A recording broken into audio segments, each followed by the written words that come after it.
Olá, eu sou o pastor Darlan e você está prestes a receber no Senhor algo grandioso através da palavra declarada dele. Por isso, prepare o seu coração para aquilo que você irá receber. E antes disso, nós te pedimos, se inscreva em nosso canal e curta esse vídeo. Amém. Glória a Deus. Amém, né, irmãos? Vou pegar uma consultoria de estilo, viu, pastor? Vou pegar uma consultoria de estilo depois. Ô, Mateus, se eu tiver muito afastando assim, velho, dá um alô aqui, tá? Amém, irmãos? Glória a Deus, muito feliz de estar aqui. Tô vendo que nós estamos já em 10 de setembro e dia 2 de setembro fez um ano que eu estou morando aqui em Fabriciano. E desde que eu cheguei e desde que eu fui apresentado a essa igreja, assim, cara, meu coração é muito feliz, meu coração se alegra demais por estar aqui servindo junto com vocês. Nós somos de fato uma família, irmãos. E assim, essa casa me abraçou minha família. E nós vamos ter até um menino aí, vai, a Laurinha em fevereiro, tá aí com a gente, no nome de Jesus. E nós estamos muito felizes. Eu quero aqui, em nome da minha família, agradecer a toda a igreja, agradecer ao pastor, tá, pastor Dá? Pelo todo cuidado, eu amo vocês, gente, amo vocês mesmo, tá? A Raíssa menos do que todo mundo, mas cadê a Raíssa? Eu pego no pé dela, irmãos. Amém? Eu queria que você abrisse sua Bíblia comigo, no livro de João, no capítulo 8, no versículo 32. Gabriel, tá pegando aqui? Tá fora do vídeo? Irmãos, vou dar um detalhe, muita coisa para vocês. A gente transmitiu o culto ao vivo, certo? No YouTube. Só que pra gente, como a gente comunicou lá no grupo, pra gente conseguir também ter uma qualidade melhor, tanto de vídeo e de áudio também, para que todos consigam assistir em casa de uma forma mais tranquila, a gente está gravando a mensagem e a gente posta no dia seguinte. Então amanhã, até o final do dia, essa mensagem estará disponível no YouTube. E o louvor também vai ficar disponível no YouTube para todos nós. Amém? O de semana passada também já está lá, então você pode consultar a mensagem através do YouTube. Amém? João 8, versículo 36. Livro de João. Estava com o irmão aqui para tomar, pastor? Nossa, bicho. Eu ia trazer minha garrafa laranja, mas eu falei assim, não. Ela é muito esparro. João 8, 36. Quem achou, diga eu achei. Quem não achou, diga, pera um pouquinho. Então nós vamos ler. João 8,36 diz o seguinte: se o Filho os libertar, vocês serão de fato. Se o Filho os libertar, vocês serão de fato. Hoje é dia 10 de setembro, mas essa semana, dia 7 de setembro, nós tivemos a independência do Brasil. Gente, 7 de setembro foi feriado, todos nós amamos o feriado, e foi um feriado da independência do Brasil. E nós vamos falar um pouquinho aqui hoje, o nome desse sermão já pode colocar aí, o Gabi, fazendo favor, independência ou morte. Nós não vamos falar aqui sobre Dom Pedro I não, só um pouquinho na verdade, para a gente se situar. Mas o que eu quero falar para a gente hoje? Independência ou morte. João 8,36 fala o seguinte: se o Filho vos libertar, vocês serão. Aí tem uma adjunta adverbial de modo, hein? Se tiver algum professor de português aqui, por favor, me corrija se eu estiver errado. Adjunta adverbial de modo, vocês serão de fato livres, que fica entre vírgulas. O que eu quero falar aqui com vocês? Olha só, vou dar um resumo bem básico aqui do que foi a independência do Brasil. Para gente que faltou na aula de história. Se tiver algum professor de história aqui, se eu der alguma informação incorreta, por favor, me corrija. Amém? Seguinte, em 1808, irmãos, o que aconteceu? Estava acontecendo uma pressão lá na Europa, certo? Com a França. E o que isso fez? O que isso acarretou com Dom João? Ele botou uma pressão e ele veio e trouxe a colônia de Portugal aqui para o Brasil. Beleza? 1808, após a pressão e ameaça dos franceses devido ao bloqueio continental, Dom João decide trazer a sede da monarquia portuguesa para o Brasil. Olha só que legal. Fim do pacto colonial. O Brasil passa a comercializar com todo mundo, não somente com Portugal. Antigamente, o Brasil só podia comercializar com Portugal, e depois disso ele veio e tudo, e passou a comercializar com todo mundo. Beleza? Aí em 1815 o Brasil é levado a reino, é aí que surge o Dom João VI. Beleza? Quem fez a aula de história está lembrado um pouquinho do que eu estou falando? Não lembra não, né? Não tem ninguém lembrando, pois é. Em 1815 o Brasil se torna reino. Em 1816, Dom João é coroado rei do Brasil. E engana-se, irmãos, quem acha que esse processo foi assim: ah não, eu vou ficar independente aqui, pronto, acabou. Não. Em 1820, após a Revolução do Porto, que aconteceu lá em Portugal, Dom João voltou para Portugal depois disso. Aconteceu uns movimentos lá, não foi só, como é que teve aqui? O gigante acordou lá em Portugal e botou uma pressão, e Dom João retornou para Portugal, e quem ficou no lugar dele? Dom Pedro. Certo? E dentro disso também teve esse movimento da Revolução do Porto, e teve uma Revolução Pernambucana que não vingou muito não, que aconteceu aqui no Brasil. Isso foi de fato assim, foram alguns movimentos que aconteceram, algumas revoltas que aconteceram no período até que o Brasil se tornasse de fato independente, ó. E em 1821 Dom João retornou, e dentro desse período houve a Revolução Pernambucana, e em 1822, Dom Pedro, é o dia do fico, né? Como é que para a felicidade geral da nação, diga que eu fico. E logo em 7 de setembro de 1822, é declarado a independência Dom Pedro chega lá às margens do Rio Ipiranga, e diz que ele estava vestido como um tropeiro, e ele estava com muita vontade de ir ao banheiro, porque ele comeu uma comida muito forte, então ele estava com dor de barriga, irmãos. É verdade isso, é verdade. Fato venéreo, sério mesmo. E aí, o que aconteceu? Ele, às margens do Rio Ipiranga, proclamou a independência do Brasil. Ah, mas você veio aqui dar aula de história? Não, eu não vim daqui dar aula de história. Eu vim falar com vocês o seguinte, que toda libertação de algo que está sob o domínio de alguém envolve um processo doloroso. Ou seja, o Brasil estava sob o domínio dos portugueses. E depois disso, o Brasil se tornou livre dos portugueses.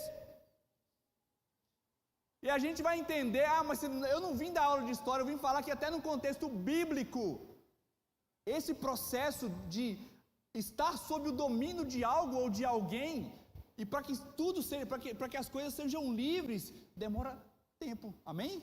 Quem lembra dos israelitas no Egito? Quanto tempo que ficou lá? Quanto tempo? 430 anos, irmãos. Sob domínio. Você imagina o que são 430 anos, irmãos? É muito tempo. São filhos, são netos, são bisnetos, são tataranetos. É uma infinidade de gente. É uma cultura que é se estabelecida geração após geração, nascendo e crescendo sob o domínio de um dominador. E depois disso tudo, o Senhor levantou Moisés e foi lá e libertou todo mundo. Então, irmãos, e o que acontece? Quando a gente vai ler os evangelhos lá em João, diz, que nós acabamos de ler, se quem vos libertar? Se o Filho vos libertar, verdadeiramente sereis livres. E a gente vai pegar o contexto desse versículo agora. O que o contexto desse versículo vai dizer? Lá no começo de João 8, eles trazem uma adúltera para Jesus, uma mulher que adulterou. E a ideia dos líderes religiosos que queriam, de fato, pegar Jesus no pulão, vamos dizer assim, queriam que Jesus contrariasse a lei. E trouxeram uma mulher adúltera. Todo mundo conhece a passagem. Jesus foi lá, fez uns desenhos no chão. E ele não teve a reação que os líderes esperavam que ele tivesse, que ele contrariasse a lei. E no meio disso tudo, o que Jesus falou? Se o Filho vos libertar, de fato, sereis livres. E antes disso, fala um versículo muito conhecido: conhecereis a verdade, e a verdade vos...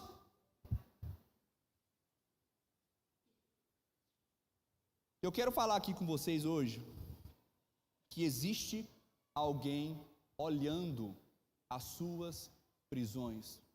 Existe uma pessoa, existe alguém olhando para as nossas prisões. Ah, mas eu não estou preso. Mas eu tenho certeza que todos nós aqui, em alguma área da nossa vida, precisamos de fato ser livres. Sermos livres. Em alguma área da nossa vida, nós precisamos de fato chegar às margens do Rio Ipiranga e gritar: independência ou morte, irmão. Eu não aguento mais. Todos nós tem uma situação, irmão, eu tenho certeza que você vai lá e você dorme, quando você coloca a cabeça no travesseiro, a primeira coisa que você pensa é disso. E a gente chora. E põe até assim a cabeça em cima do travesseiro para ninguém ouvir a gente chorando. Às vezes você vai tomar banho e coloca o chuveiro mais quentinho assim para ele fazer mais barulho, e você começar a chorar debaixo do chuveiro para ninguém ouvir, quietinho. Nas suas orações antes de dormir: Senhor, eu não aguento mais. Senhor, apressa-te, ó Deus, que eu não aguento mais. Eu não aguento mais. Eu não aguento mais ser dominado por isso. Eu não aguento mais sofrer por isso. Eu não aguento mais perder a minha paz com isso.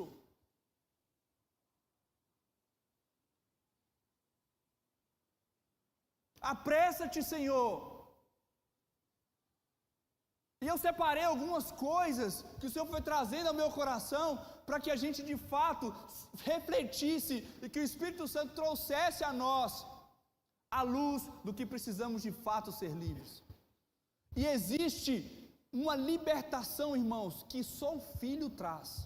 Não adianta, irmãos, todo e qualquer sofisma que a gente criar, que possa nos libertar, que não é Cristo, e que não é Jesus, e que não é o Filho, é um sofisma, é uma mentira que parece uma verdade. Nós podemos criar libertadores na nossa mente, e que de fato não nos libertam, e tem 5, 10, 15 anos que a gente está vivendo como se fosse livre, mas escravos, mais dominados.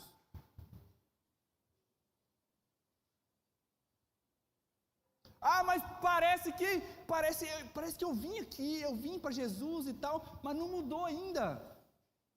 Mas parece que eu ainda sou escravo, parece que eu não consigo me libertar disso. É porque de fato o Filho não nos libertou. Se o texto faz questão de enfatizar: se o Filho vos libertar de fato, verdadeiramente, nós seremos livres.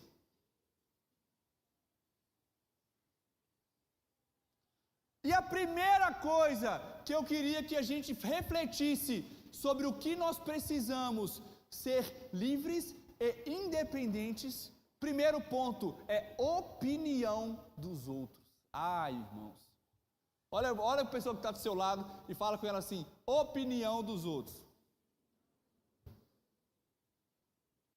Irmãos, eu trabalho com marketing. Então uma coisa muito legal no marketing é que, se eu mostro uma arte, por exemplo, o pastor trabalha na área também da comunicação visual, sabe? Se eu pegar uma arte e eu mostrar essa imagem aqui, ó. Se eu pegar essa imagem aqui e perguntar para 500 pessoas o que ela acha dessa arte, 500 pessoas vão emitir 500 opiniões diferentes. Ah, eu achei que esse texto ficou muito grande. Ah, eu não gostei dessa fonte. Ah, não, esse fundo está muito assim. Ah, não, essa foto está muito feia. Ah, está muito isso. Ah, está muito aquilo. Opinião.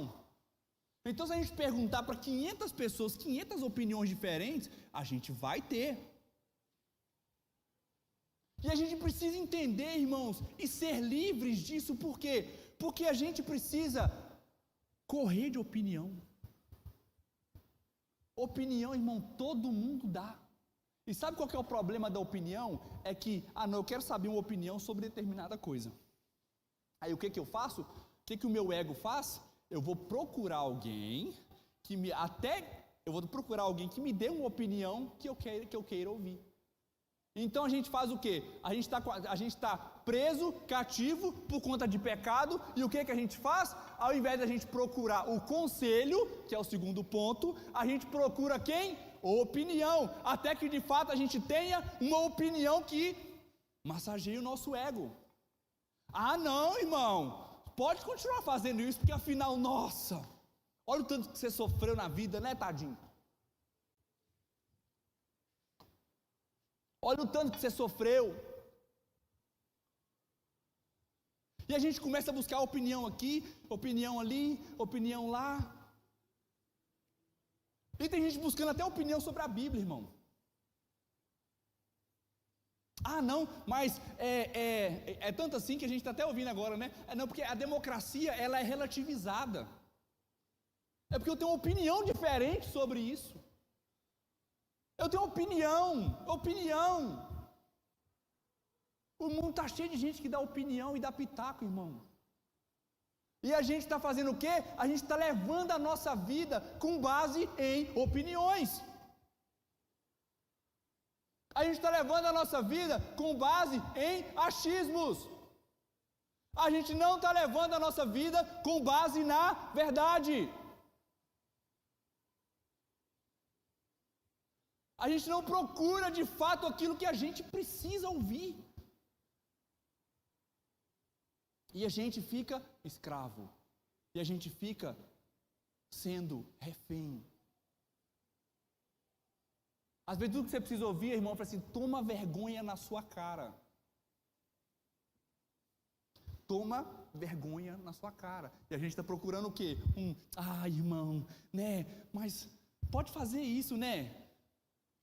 Não tem problema você ficar faltando culto, não tem comunhão com o corpo de Cristo, não. A igreja é você, né? Toma vergonha na sua cara. Opinião. E a gente está procurando opinião. E a gente se esquece que opinião qualquer um dá. Qualquer um. Agora, conselho, não. Conselho é diferente. O que a Bíblia fala lá em Provérbios 15, 22? Onde não existe conselho, fracassam-se os bons planos, mas com a cooperação de muitos conselheiros há grande êxito. É na multidão de opiniões, irmão? Não é. É na multidão de eu acho que? Não é. É na multidão de conselho. Sabe quem é que pode dar conselho? É quem é especialista. É quem passou por de fato aquilo que a gente já passou. É de fato quem tem caráter para poder te dar um conselho. Aí a gente está com a vida toda arrebentada, buscando a opinião de outro arrebentado, para poder... não, é porque eu estou com um problema espiritual aqui, aí eu vou procurar fulano que, né, está em uma vida mais arrebentada que a minha. Quem já passou por isso? Quais são os frutos de quem você está pedindo conselho? Opinião, na verdade. Quais são os frutos dessa pessoa? A gente pode olhar para a vida dessa pessoa que a gente pede opinião para ela e falar com ela assim, me conta aqui, isso aqui, sobre esse contexto que eu estou vivendo aqui, e que eu estou te pedindo uma opinião sobre, como é que foi para você? É que nada, você não passou por isso. A quem nós temos emprestado os nossos ouvidos? E lembrando que a fé vem pelo... E a gente está todo negativo, e a gente está todo para baixo. Eu estou tão oprimido, e não sabe por quê. Porque a gente busca conselho, opinião demais. Opinião demais.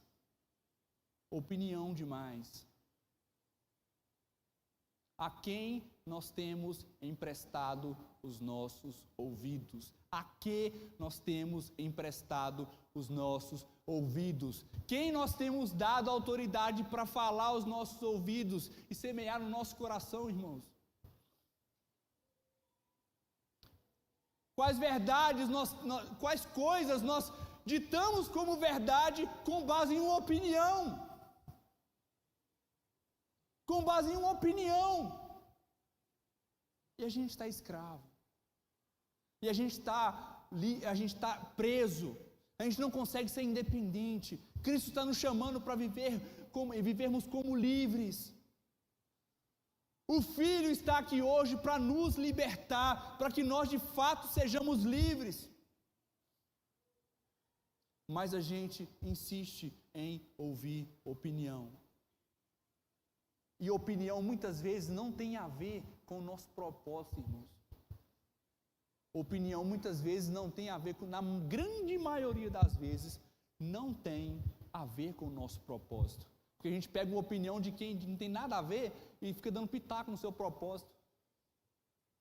Aí já é setembro, você não fez nada. Nada. O ano está acabando, Pois é. Ouvindo pitaco, ouvindo opinião, ouvindo conselho, ouvindo de tudo. Irmão, se a gente for parar para ouvir opinião dos outros, vai lá na internet que você acha que você fica doido. Gente, todos nós, eu tenho certeza que você já viu uma notícia de alguém, fulano se matou por conta de comentário na internet. Quem já viu isso, gente? Se matou por conta de comentário na internet. É o tal do hater. O hater que tem opinião para tudo, que é um especialista de tudo. É legal que na Copa do Mundo a gente vira especialista em futebol, né? A gente já lá, tá lá, a pessoa nunca viu futebol na vida. Nossa, eu falei para não tirar o Vinícius Júnior. Faltava 4 minutos. Não, velho, 4 minutos, gente. 4 minutos. Eu falei. Aí na eleição todo mundo vira cientista político. Não, mas não é bem assim, né? Gente, eu comecei com... Não vou falar isso não. Não vou falar não. E a gente começa, irmão, principalmente nessas épocas mais decisivas, né? De eleição, onde tem um maior movimento nacional. Na pandemia, gente. Na pandemia, 500 dando conselho, opinião de não sei o quê. Ah, mas eu acho que o Covid é isso. Ah, mas eu acho que o Covid é aquilo. Eu acho que nisso aqui. E o povo ficando doido, E a imunidade todo mundo baixou. E o povo começou a ficar baseado em opinião, em opinião, em opinião. E todo mundo preso.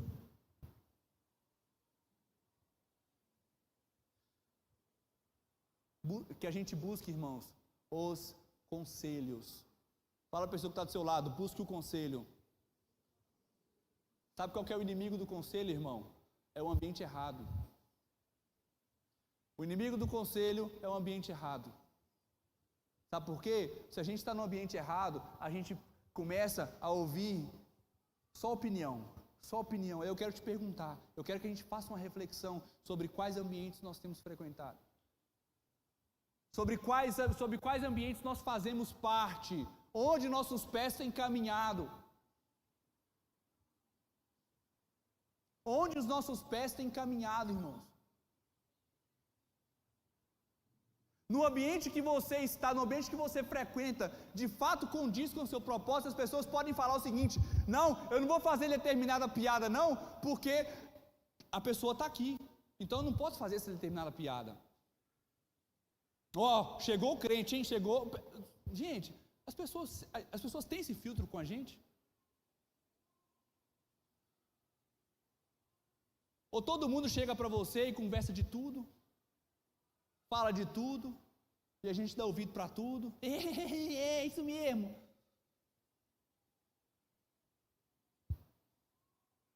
O que as pessoas falam de nós quando a gente sai de algum ambiente? Nossa! Mas fulano, né? A gente pode falar qualquer coisa aqui, porque, né? A gente sabe que ele não é crente de verdade. Porque se for crente de verdade, a gente não está nem falando isso com ele. E a gente começa a emprestar nossos ouvidos a quem não precisa.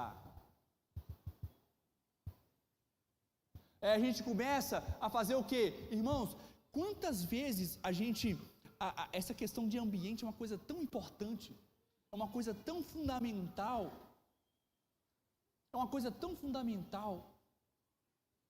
que se a gente começasse a avaliar os nossos ambientes, eu tenho certeza que um pouco da nossa vida seria um pouco melhor, irmãos. Sabe por quê? Porque no ambiente a gente tem pessoas, irmãos, no ambiente errado, a gente tem pessoas que sugam a nossa vida. Gente exploradora.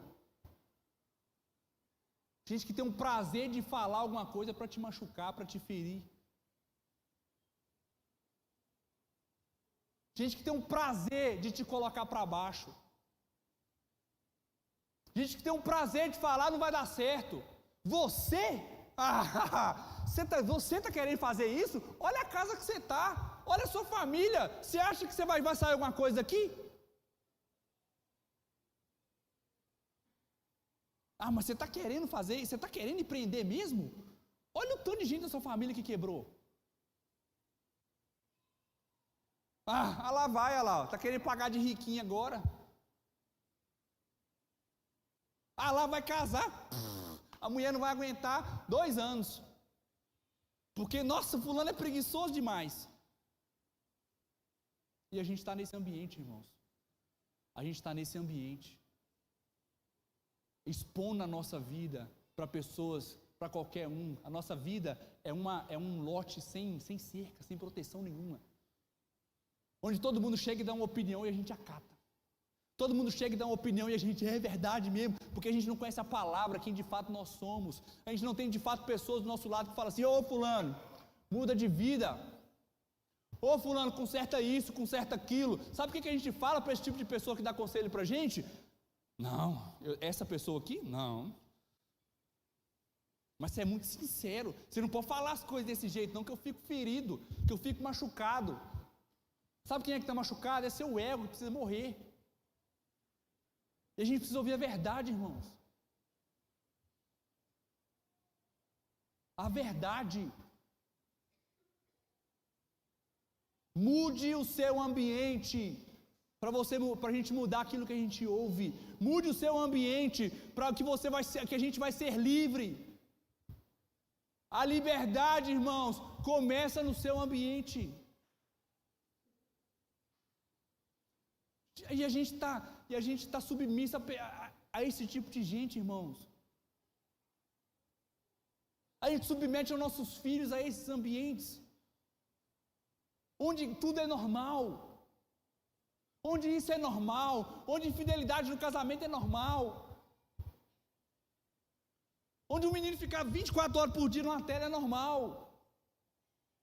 Onde um menino de 8 anos ficar num TikTok rolando para cima e para baixo é normal. É normal, irmãos. E a gente está lá.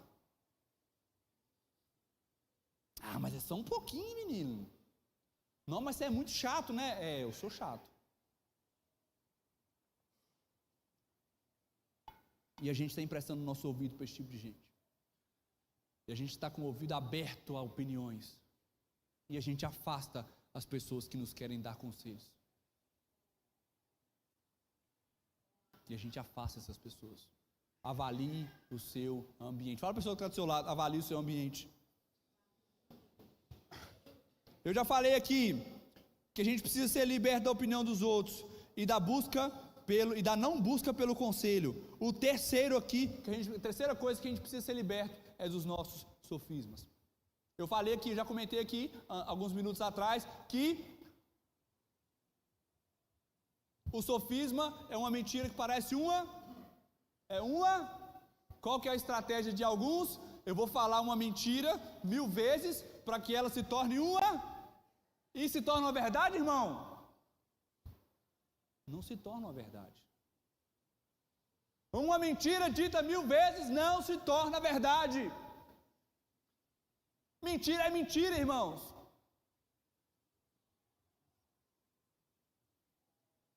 Mentira é mentira. A Bíblia diz lá em Provérbios que existem caminhos que para o homem são caminhos de vida, aparentemente são caminhos de vida, mas que os seus fins são caminhos de... A gente ouviu isso na série, postou essa semana no Instagram. Tu está indo muito bem, tu está indo muito tranquilo. Ah não, isso aqui é de fato um caminho de vida. Aí a gente vai lá e ouve a opinião. Nossa, é mesmo, hein? Ó, tá indo bem, hein? Nossa, isso aqui... E a gente vai lá e alimenta a nossa opinião, e a gente vai lá. Não, tá tudo bem, né? Porque afinal, eu estou ouvindo opiniões que são indicadores que eu estou de fato avançando. E a gente vai começando a criar os nossos sofismas. Sabe por quê? Porque quando a gente está no ambiente errado, a gente começa a ser rodeado de pessoas que não têm a verdade como pauta, que não têm a verdade como valor. E a mentira começa a criar uma cena em nossa cabeça. E ela começa a nos seduzir. E a gente vai começando a acreditar naquilo. E de fato, aquilo começa devagarzinho a se tornar uma verdade para nós. E sabe qual é o grande problema? É o nada a ver. Mas não tem nada a ver. Não é bem assim, né? Você não pode ser muito radical. Não tem muito a ver. O inferno, eu vi um pastor falando isso, o inferno é o lugar dos nada a ver. Mas não tem nada a ver, não tem nada a ver. Aí a gente vai chegar no inferno, aí você vai falar o seguinte: nossa, eu estou no inferno. Aí o capetão vai falar para você assim: não, nada a ver, nada a ver. Você não está no inferno. Não tem nada a ver. Irmão, reflete, se olha no espelho agora. Para isso que a gente fala que não tem nada a ver, de fato não tem nada a ver mesmo. Lá no fundo, seja sincero.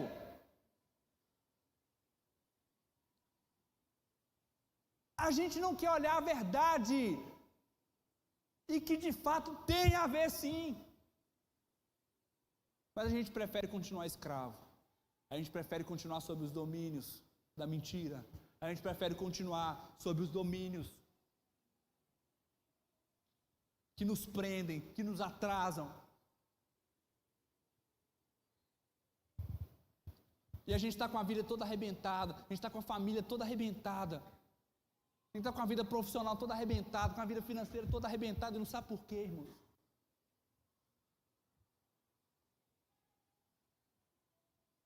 Sofisma, não mexe com dinheiro, não, que dinheiro é sujo. Quem já ouviu isso aqui, gente? Não toca no dinheiro, não, que dinheiro é sujo. Quem já ouviu isso aqui?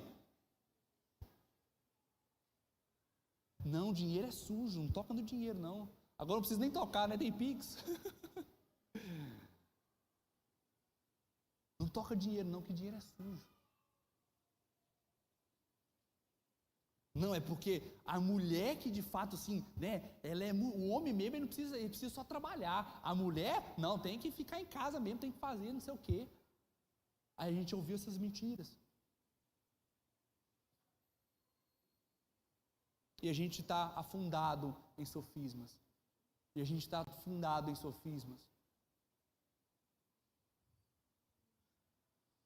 Terceira coisa que nós estamos presos, nós podemos estar presos. Nós podemos estar presos no, eu preciso estar pronto, né? Mas assim, quando eu estiver pronto, eu vou lá e vou procurar o pastor para fazer um GC na minha casa. Mas assim, quando eu estiver pronto, eu vou entrar para o ministério infantil. Quando eu estiver pronto, eu vou servir ao Senhor. Quando eu estiver pronto, eu vou fazer isso.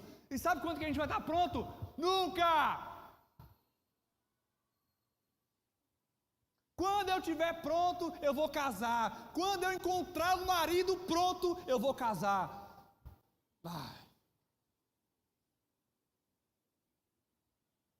Quando eu tiver minha vida financeira estável, aí sim, aí eu fico mais tranquilo, estou com meu diploma na mão, é só pagar as parcelas do FIES e trabalhar, aí eu consigo servir ao Senhor. Oh, que maravilha! Eu preciso estar pronto, sabe por quê? Porque eu não faço as coisas de qualquer jeito, eu sou perfeccionista, irmãos. Aí a gente está na entrevista de emprego falando isso. Qual que é o seu maior defeito? Eu sou perfeccionista. Fala isso não, irmão. Por favor. O perfeccionista é inseguro. De que usar a perfeição para esconder as inseguranças. Olha ele aí, gente. Você não tem as manhas, não entra não, viu? Corre, Thiago.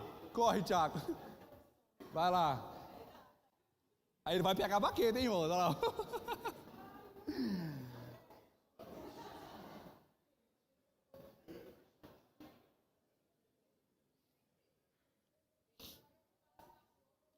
Eu estou pensando nisso agora. Sabe o que eu estou pensando aqui? A Bíblia fala, Jesus fala assim, ó. Pode vir, vem a mim. Quando vocês vêm a mim? Quando crianças. Vocês precisam vir a mim como crianças. Como que uma criança veio cá? Pronto para pegar a baqueta aqui e bater. Não tá bom, não sei o que. Ela está batendo, ela está fazendo, ela está pronta. Não. Mas a gente, não, eu preciso estar pronto. A gente perdeu a inocência, irmãos. A gente perdeu a inocência, criando cenários na nossa cabeça. Sabe por quê? Porque afinal, o que importa no final não é se eu estou pronto ou não. O que importa é se o que eu vou fazer vai dar top. Porque, eu não faço as coisas de qualquer jeito. Como diz Harvey Specter no Suits, eu tenho uma reputação a zelar. Os caras aí. Vocês estão assistindo, né? É bom, gente, é bom. Obrigado pela indicação.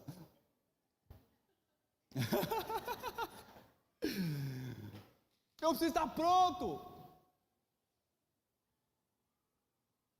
E a gente cria um cenário de estabilidade. Não, quando eu estiver estável financeiramente, aí eu começo a abençoar missões. Quando eu estiver estável, e Flávio Augusto fala muito isso, estabilidade não existe. Não, a estabilidade, o perfeccionismo que nós queremos, ele não existe, ele é inalcançável, e a gente está preso, refém disso, e sabe o que acontece? E a gente vive se culpando a vida inteira, se cobrando a vida inteira, pegando pesado com a gente a vida inteira, a vida inteira, se culpando, colocando culpa, carregando fardos pesados demais, porque não respeitamos o processo e estamos presos. Nada vai começar perfeito, irmãos, nada vai começar lindo, maravilhoso.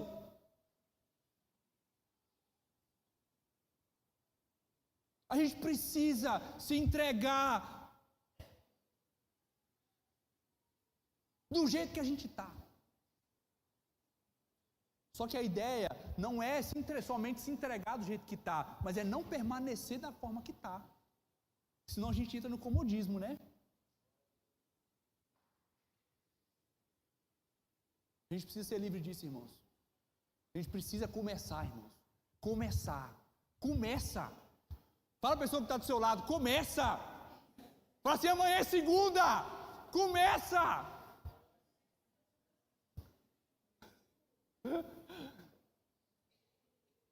Começa, irmão. Falou, vai fazer a dieta lá, velho. Começa. Falou que vai caminhar, começa. Ô, irmão, esse feriado foi prejuízo, viu? Deus é mais.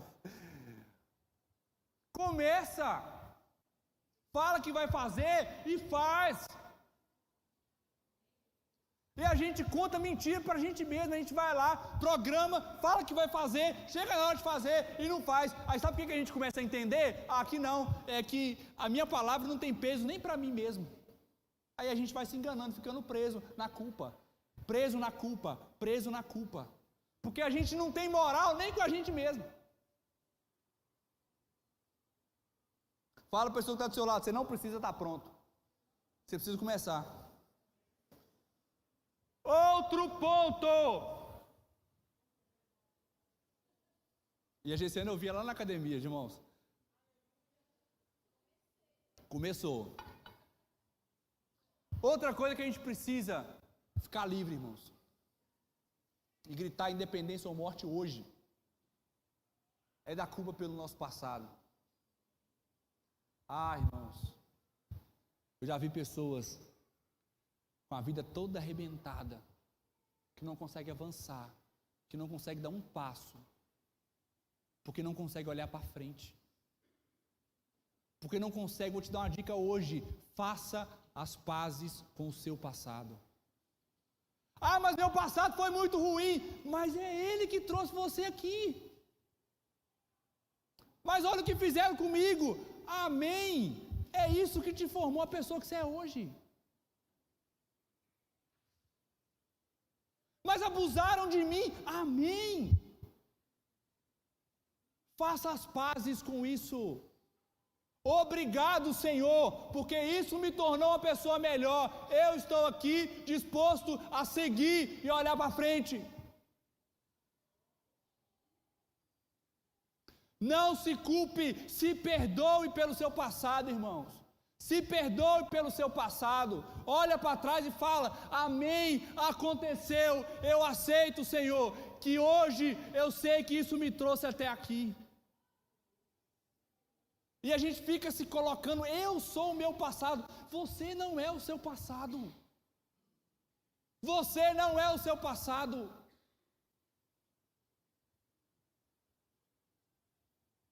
Você é o significado que você dá para o seu passado. Se você dá um significado ruim para o seu passado, realmente. Mas aí eu falo para você: é isso que de fato a gente quer? É isso que de fato a gente quer? É para isso que de fato Jesus nos chama?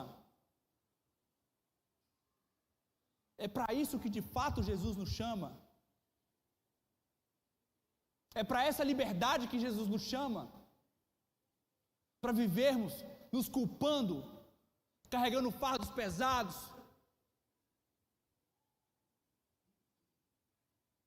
Com julgos que não são nossos? Irmãos, o fardo de Jesus é leve, o jugo dele é suave. Suave. Se está pesado, irmão, solta. Solta, abandona.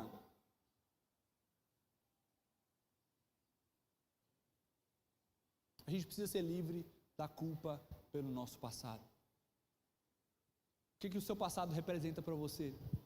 O que o nosso passado representa para nós?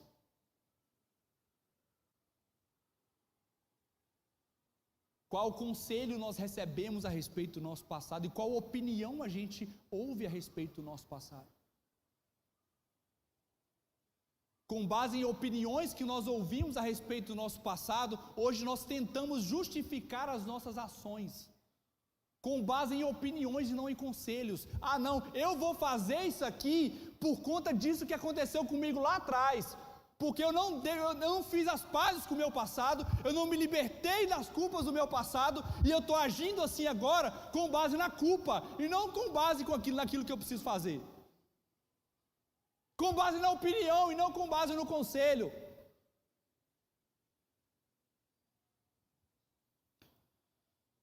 Fala a pessoa que está do seu lado: faça as pazes com o seu passado. Outro ponto que nós precisamos ser livres e gritar independência ou morte hoje é da conformidade com os nossos pecados e com os nossos pecados e com os pecados dos outros. O famoso pecado de estimação. O famoso pecado de estimação. A gente começa a olhar o pecado do outro, e a gente não tem, as pessoas não enxergam em nós de fato alguém livres, como eu falei aqui, que elas começam a nos contar pecados e a gente começa a passar a mão. Nossa, fulano, que bom, né? Sabe o que a pessoa precisa falar para você, olhar para a gente e falar? Eu não vou nem contar isso aqui para ele, não, sabe por quê? Porque eu sei que ele não aprova isso que eu estou falando. Eu não vou nem contar. Porque eu sei o que ele vai falar. Geralmente o conselho ele vem assim. Eu não vou nem falar para o fulano, não, porque eu sei o que ele vai falar. Então tem um conselho ali.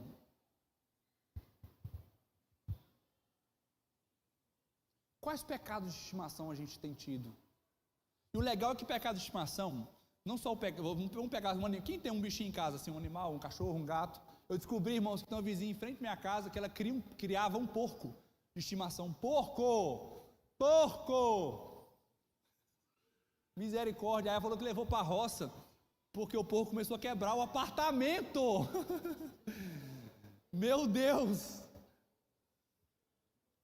eu tenho lá em casa um gato, não sou eu não, irmãos, é outro. Cadê minha mulher?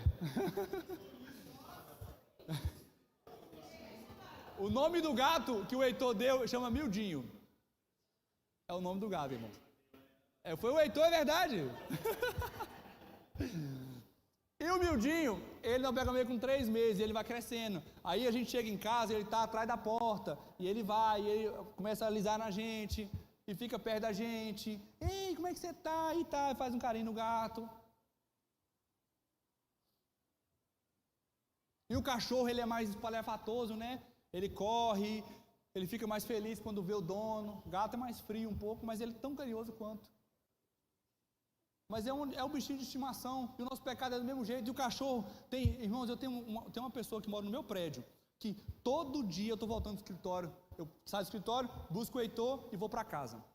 Todo dia que eu desço a rua, no mesmo horário, ela está passeando com um pug. É pug mesmo aquele cachorro que fica... É esse mesmo? É esse cachorro aí. Todo dia, todo santo dia. Ei, ele vem no colinho.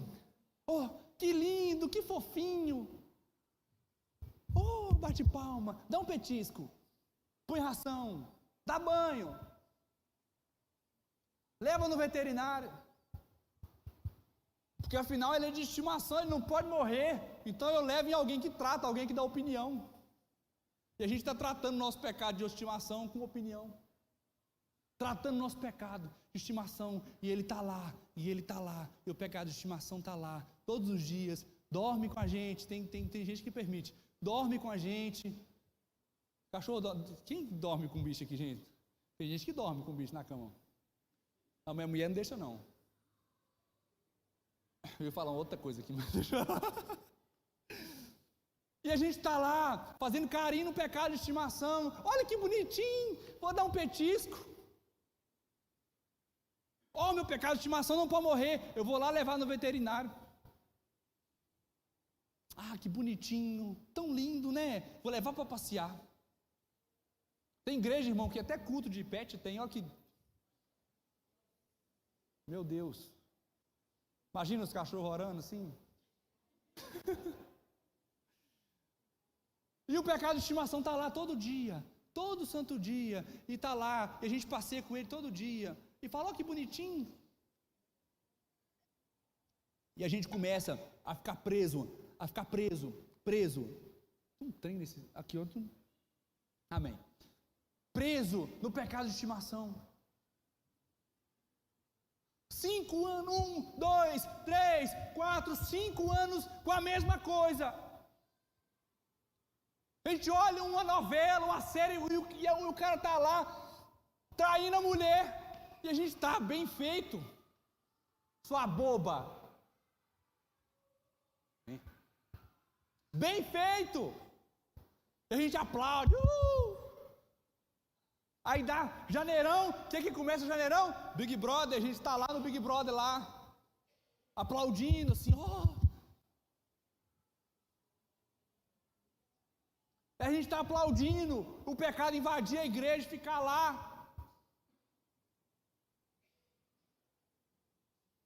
E a gente está aplaudindo quando nosso amigo vem e fala alguma coisa que não condiz com o que a palavra diz, e a gente está lá, animal de estimação, né? Bonitinho.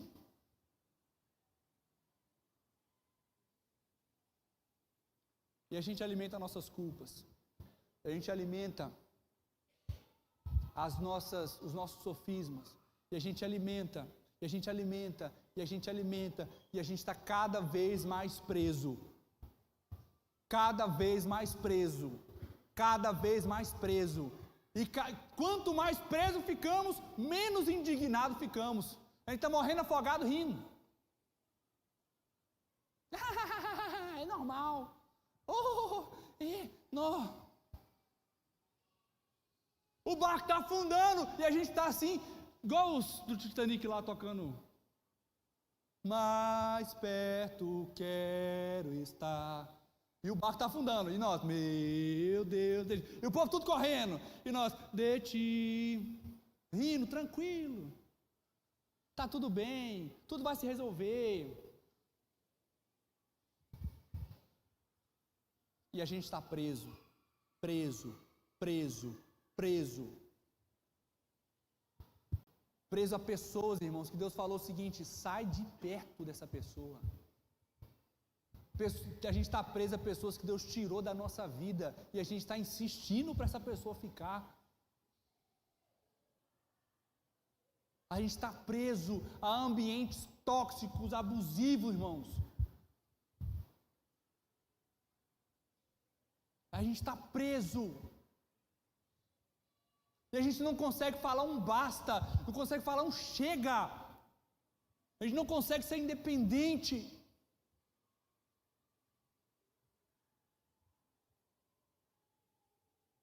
Cristo, o maior libertador, está aqui hoje. O Filho está aqui hoje. O Filho está aqui hoje. E para o Filho nos libertar, a gente precisa entender que independência de Jesus é morte na certa.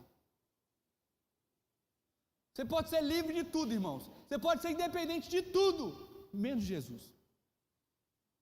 Menos de Jesus. E a gente corre um sério risco de às vezes fazer isso, porque muitas vezes as coisas estão dando certo, né? Não, eu estou tranquilo e está dando tudo certo. Ou porque a gente tem experiência demais. Não, eu sou experiente, rapaz, olha isso aqui. Mas eu já fiz isso aqui com propriedade. Eu sou há 20 anos no comércio. Olha meu sobrenome, olha minha família. É lógico que eu posso, né, nem pedir a opinião de Jesus para fazer isso aqui não, e fazer, porque olha aqui meu currículo. E a gente começa a abrir porta que Deus não abriu. Porque a gente quer ser independente de Jesus. A gente quer fechar portas que não é para ser fechadas.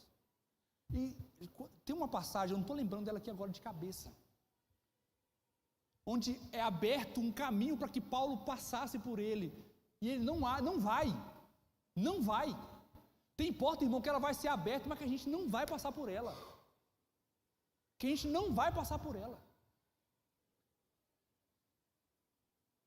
Mas a gente é tão livre, tão preso à opinião do outro, que a gente sai entrando em qualquer porta, sabe por quê? Porque, não, o que eles vão falar, né? O que eles vão falar lá em casa se eu não aproveitar essa oportunidade? O que eles vão falar lá em casa? Então eu posso aqui ser um pouquinho independente de Jesus. Independência de Jesus é morte na certa. Outro ponto para o Filho nos libertar, a gente precisa entender que a dependência de Jesus é oportunidade de milagre. Irmão, dependência de Jesus é oportunidade de milagre. Quando Lázaro morreu, e Jesus foi, tranquilo. Lázaro, chega aí. Mas se o Senhor estivesse aqui, Lázaro não teria morrido. Se o Senhor estivesse aqui, Lázaro, cala a boca. Cala a boca. Deixa eu ressuscitar o homem. Isso se aconteceu para que as obras do Filho se manifestassem, irmãos.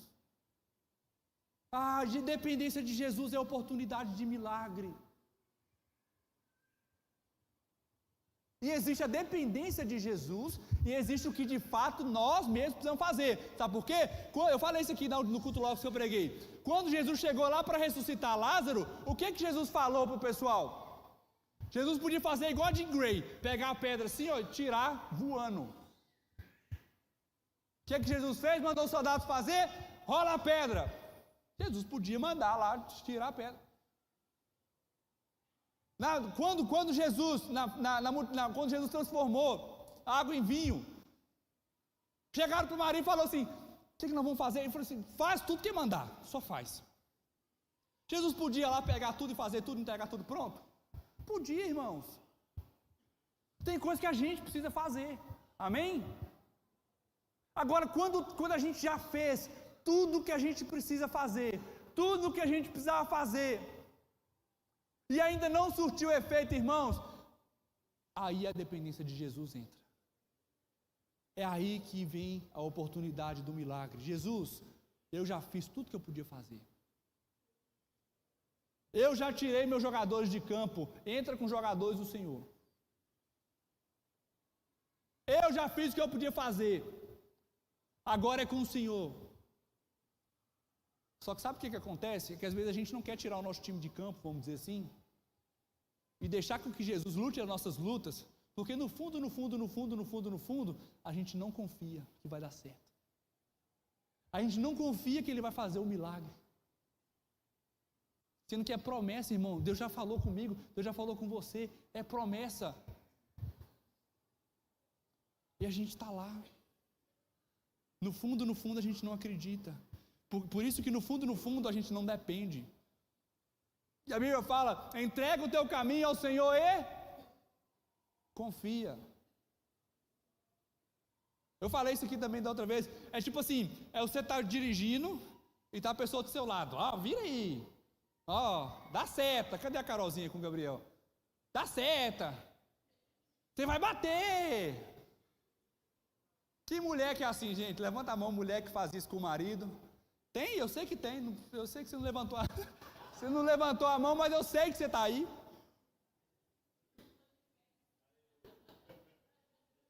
Você vai bater.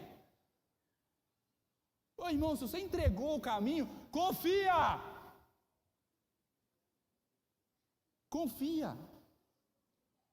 Dependência de Jesus é oportunidade de milagre. Outro ponto. Para o Filho nos libertar, nós precisamos entender que dependência de Jesus é não confiar no que eu estou vendo, mas no que Ele prometeu. Dependência de Jesus engana os nossos olhos, irmãos. Engana, porque tudo parece estar errado, tudo parece, não, meu Deus, está chegando 45 minutos do segundo tempo, Jesus! 45 minutos, vai entrar o acréscimo e o Senhor não fez nada ainda. Jesus, já é setembro, isso que eu estou orando desde o começo do ano, até agora nada.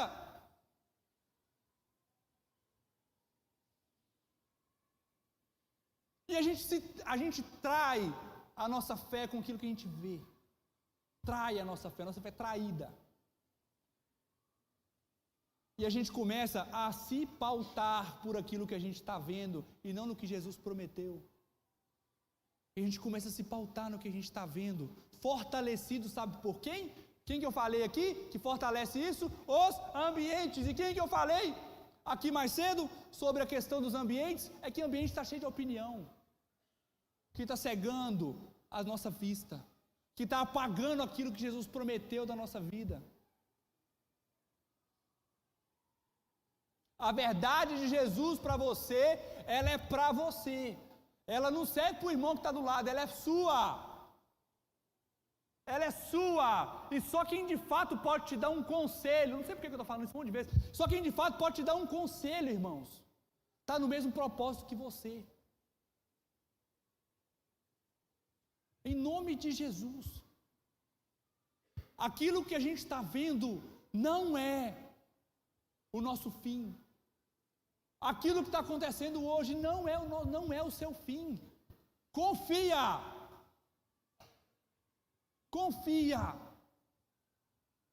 E o último ponto, reconhecer a nossa verdade. Para que o filho possa nos libertar, nós precisamos, por último, reconhecer a nossa verdade nua e crua. Sem passação de pano, irmãos. Sem fazer carinho. A verdade é essa. E ponto, acabou. Sem dar jeitinho. A verdade é essa. É que eu estou preso nisso. A verdade é que eu preciso ser livre disso. A verdade nua e crua é que eu estou cercado de pessoas que estão me dando opinião demais. A verdade é que eu estou fugindo dos conselhos. A verdade é que eu fico preso no meu passado. Então eu acho que de fato eu sou mesmo aquilo que minha mãe falou, aquilo que meu último namorado disse, aquilo que meu ex-marido disse.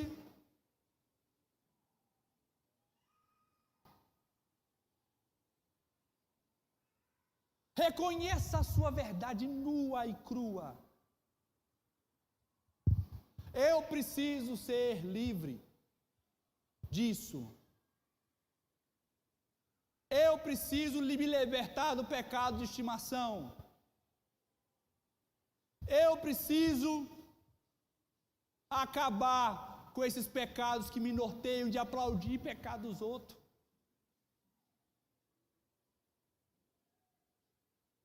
Reconheça a sua verdade nua e crua. É só isso que vai nos libertar. E sabe para quem que a gente reconhece a nossa verdade? Para o filho. E sabe onde o filho está? Aqui, hoje, agora. Sabe onde o filho está? Aqui, agora. Você acredita nisso? Você acredita nisso, irmão? Fala um amém. Amém. Você acredita de fato nisso? Coloque de pé no nome de Jesus.